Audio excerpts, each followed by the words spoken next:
do you see the Browns getting a veteran quarterback? The names that are out there: Mac Jones, Malik Willis. I don't know. And I think when we've talked before, you've mentioned Geno Smith. Right. So I'll explain simply why the Browns are never going to get Mac Jones.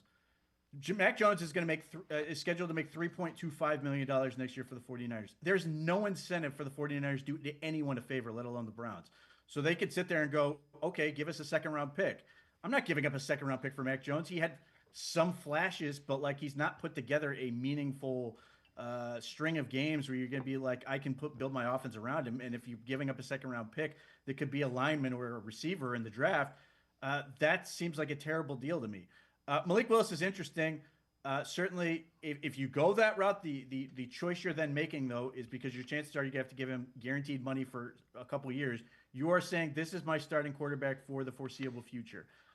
It seems like the Browns are really interested in the 27 class, as is everybody else. So if they go with Malik Willis, they're willing to forego that option. Yes, I like Geno Smith. The Raiders are almost certainly going to take Fernando Mendoza. Geno Smith has no interest in sticking around there. They're going to have a new head coach who may not be interested in keeping Geno Smith around there.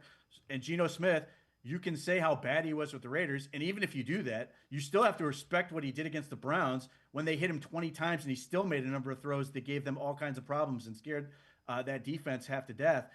But if you go back to 2022 to 2024 with the Seattle Seahawks, he went to the Pro Bowl twice. He was a good quarterback, and they didn't do any blocking for him. So, if when initially the move was made and Geno Smith went to the Raiders, people were took notice and said, okay, the Raiders might be pretty good. That obviously didn't happen. I put that more on the Raiders than I do Geno Smith. So, if I'm trying to give myself some credibility, Geno Smith makes a ton of sense. The other element, if you're worried about the whole Shedeur Sanders thing, is he and Shedeur Sanders have a pre-existing relationship, which might help bridge that whole issue.